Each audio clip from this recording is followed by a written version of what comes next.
Hello guys, welcome back to our channel. তো দেখো, আমি অলরেডি রেডি হয়ে গেছি। তো তোমরা তো দেখে বুঝতেই পারছো যে কোথাও একটা যাব। হ্যাঁ, আজকে আমরা সবাই মিলে যাচ্ছি দীঘা ঘুরতে। আমাদের ট্রেন রয়েছে হাওড়া থেকে দীঘা, কান্ডারি এক্সপ্রেস 3:05-এ। তো আমরা এখন হাওড়া যাওয়ার জন্য বেরোচ্ছি। আমাদের বাড়িটা যেহেতু হাওড়া স্টেশন থেকে বেশ অনেকটাই দূরে, ট্রেনে করে যেতে হবে। তো তার জন্য আমরা একটু তাড়াতাড়ি বেরিয়ে যাচ্ছি। দেন আমাদের ট্রেন রয়েছে 3:05-এ। তো চলো আমরা ওই ট্রেনটা ধরবো এবং তোমাদের সাথে সব কিছুই শেয়ার করতে থাকবো। আশা করি তোমাদের ভিডিওটা ভালো লাগবে, তো পুরোটা দেখতে থাকো। তো আমরা হাওড়া স্টেশনে নেমে গেছি। যেহেতু আমরা ট্রেনের টাইমের অনেকটা আগে পৌঁছে গেছিলাম, হাতে অনেকটা সময় ছিল, তো আমরা ভেবেছিলাম হাওড়া স্টেশনেই আমাদের লাঞ্চটা সেরে নেব। তো তার জন্য আমরা হাওড়া স্টেশনের ওল্ড কমপ্লেক্সের ফুড প্লাজায় চলে গেছিলাম, একদম ফুড প্লাজার ফার্স্ট ফ্লোরে। তো ওখানেই আমাদের লাঞ্চটা সেরে নিয়েছিলাম। এখানের অ্যাম্বিয়েন্স কিন্তু সবসময় খুব সুন্দর থাকে, আর পরিচ্ছন্নতা নিয়ে তো কোনো কথাই হবে না। কিন্তু দুপুরের দিকে গেলে তোমরা দেখতে পাবে এখানে কিন্তু বেশ ভালোই ভিড় থাকে। তো যাই হোক, আমরা অর্ডার করেছিলাম একটা ভেজ থালি, যেটাই ছিল ভাত, দুটো রুটি, ডাল, একটা তরকারি, পনির, আর সাথে ছিল দই, স্যালাড, পিকল। আর অর্ডার করেছিলাম 1 প্লেট জিরা রাইস আর বাটার চিকেন। খাবারের টেস্ট কিন্তু ঠিকঠাকই ছিল, আর কোয়ান্টিটিও ছিল বেশ ভালোই। একটা থালি নিলে দুজনের মোটামুটি হয়ে যায়। তারপর একটা কোল্ড ড্রিঙ্কস কিনে নিয়ে আমরা চলে গেছিলাম নিউ কমপ্লেক্সে, কারণ দীঘার ট্রেন তো নিউ কমপ্লেক্স থেকেই ছাড়ে। তো আজকে আমাদের যাত্রা শুরু হবে হাওড়া স্টেশনের 19 নম্বর প্ল্যাটফর্ম থেকে। গিয়ে তো দেখি ট্রেন বিশাল লেট। বেশ কিছুক্ষণ অপেক্ষার পরে অবশেষে আমাদের ট্রেন স্টেশনে এলো।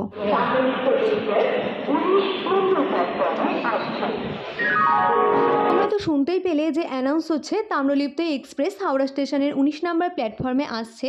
আসলে একটাই ট্রেন হাওড়া থেকে দীঘা অবধি যাতায়াত করে। এই ট্রেনটাই সকালবেলা 12857 তাম্রলিপ্ত এক্সপ্রেস নামে 6:45 হাওড়া স্টেশন থেকে ছেড়ে যায় এবং 10:05 দীঘা স্টেশনে পৌঁছায়।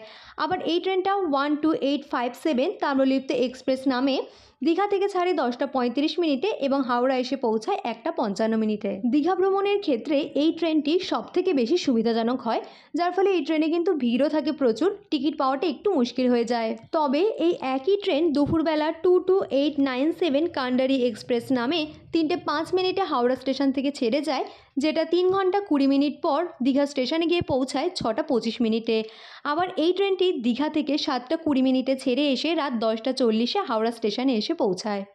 এছাড়াও বিভিন্ন জায়গা থেকে প্রচুর দীঘাগামী বাস ছাড়ে। তবে কলকাতার এসপ্ল্যানেড থেকে প্রায় সারা দিন রাতি প্রচুর পরিমাণে দীঘাগামী বাস ছাড়ে। এক্ষেত্রে সরকারি বাস হলে সেক্ষেত্রে ভাড়া 145 টাকা থেকে শুরু হয়ে যায়। প্রাইভেট বাসের ক্ষেত্রে সেই ভাড়াটা বেশ কিছুটা বাড়ে, সময় নেয় 4 থেকে 5 ঘন্টা। তো আমাদের ট্রেন হাওড়া স্টেশন ছেড়ে দিয়েছে, বেশ কিছুটা দেরিতেই আমাদের ট্রেন আজকে যাত্রা শুরু করেছে। তো দেখা যাক কখন গিয়ে পৌঁছায় ট্রেনটা। তো আমরা হাওড়াকে গুড বাই জানিয়ে এখন দীঘার জন্য যেতে শুরু করলাম। এই ট্রেনটি মোট 185 কিলোমিটার পথ অতিক্রম করবে এবং এই ট্রেন সময় নেয় 3 ঘন্টা 20 মিনিট। এই ট্রেনের হল্ট রয়েছে মোট 6টি স্টেশন, তারপরে আসে দীঘা। যাই হোক, কথা বলতে বলতে আমাদের ট্রেনের ফার্স্ট হল্ট সাঁতরাগাছি জংশন পেরিয়ে গেছি আমরা। এখন আমাদের ট্রেন এসে পৌঁছেছে মেচেদা স্টেশনে। মেচেদার ঠিক আগের স্টেশন কোলাঘাট থেকেই পূর্ব মেদিনীপুর ডিস্ট্রিক্ট শুরু হয়েছে। তার আগে পর্যন্ত আমরা ছিলাম হাওড়া ডিস্ট্রিক্টে, আর দীঘা হলো এই পূর্ব মেদিনীপুর ডিস্ট্রিক্টেই। বিখ্যাত স্বাধীনতা সংগ্রামী মাতঙ্গিনী হাজরার বাড়ি যদি তোমরা যেতে চাও, তাহলে এই মেচেদা স্টেশন নেমে যেতে পারো। এই ট্রেনে মোট 15টি কোচ রয়েছে এবং রয়েছে প্যান্ট্রি কার, 3টে জেনারেল কোচ, 10টা 2S এবং 2টো এসি চেয়ার কার এই ট্রেনে রয়েছে। আমরা আজকে ট্রাভেল করছি 2Sে, যার ভাড়া 105 টাকা করে। জেনারেল কোচ ও এসি চেয়ার কারের ভাড়া যথাক্রমে 90 টাকা ও 380 টাকা করে। তো যাই হোক, আমাদের ট্রেন তার যাত্রাপথে চতুর্থ স্টেশন অর্থাৎ তমলুক স্টেশনে চলে এসেছে। এই ট্রেন দুটি ছাড়াও আরও বেশ কিছু ট্রেন দীঘা অবধি যায়, যেমন প্রতি শনিবার 15722 পাহাড়িয়া এক্সপ্রেস এনজেপি স্টেশন থেকে দীঘা অবধি যাত্রা করে, যে ট্রেনের হাওড়াতে সময় সকাল 7:50 এবং দীঘা পৌঁছায় 11:55। এছাড়াও সাঁতরাগাছি স্টেশন থেকে প্রতি শনি ও রবিবার দীঘা স্পেশাল ট্রেন ছাড়ে। এই ট্রেনে যেহেতু প্যান্ট্রি কার রয়েছে, তাই প্রচুর রকমের খাবার কিন্তু এই ট্রেনে পাওয়া যায়। তোমরা চাইলে বাইরে থেকে লাঞ্চ না করে ট্রেনে উঠেও কিন্তু লাঞ্চ করতে পারো। এছাড়াও চা, কফি, স্যান্ডউইচ, বিভিন্ন রকমের স্ন্যাক্স যেমন সিঙ্গাড়া, চপ, কেক, বিস্কুট, চিপস এরকম প্রচুর খাবার এই ট্রেনে পাওয়া যায়।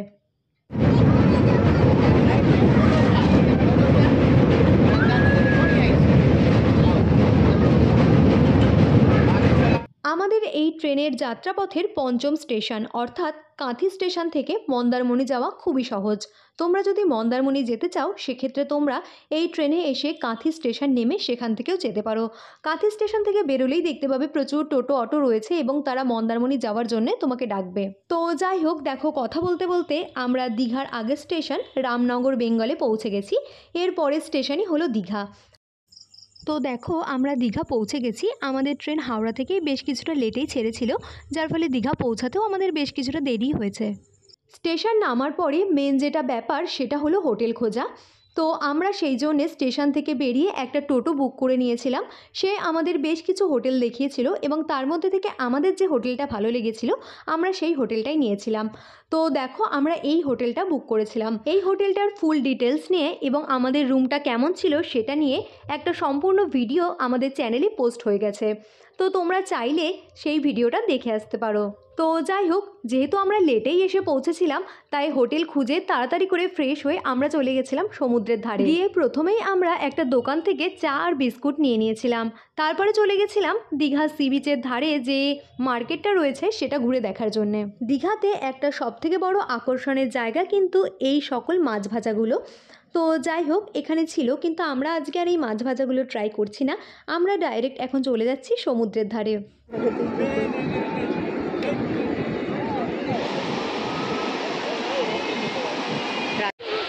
তো আমরা হোটেলে উঠে কোনো রকম ফ্রেশ হয়েই চলে এসেছি সমুদ্রে। দেখি যতক্ষণ পারি থাকবো, ঘুরবো।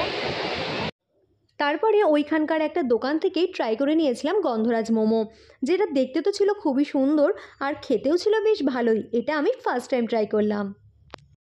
তারপরে আবার চলে গেছিলাম সমুদ্রের ধারে সমুদ্রকে উপভোগ করার জন্য। সমুদ্রের ধারে বেশ কিছুটা সময় কাটানোর পরে আমরা চলে গেছিলাম ডিনার করার জন্যে। আজকে আমরা ডিনারে খেয়েছিলাম চাউমিন। তো এই ভিডিওটা এই পর্যন্তই। কালকে দীঘায় অনেক ঘোরার প্ল্যান রয়েছে, তো সেই ভিডিও তোমাদের সাথে শেয়ার করব। আশা করি তোমাদের এই ভিডিওটা ভালো লেগেছে। ভালো লাগলে অবশ্যই চ্যানেলটাকে সাবস্ক্রাইব করে দিও। খুব তাড়াতাড়ি তোমাদের সাথে নতুন ভিডিও নিয়ে দেখা হচ্ছে। আজকের মতো বাই।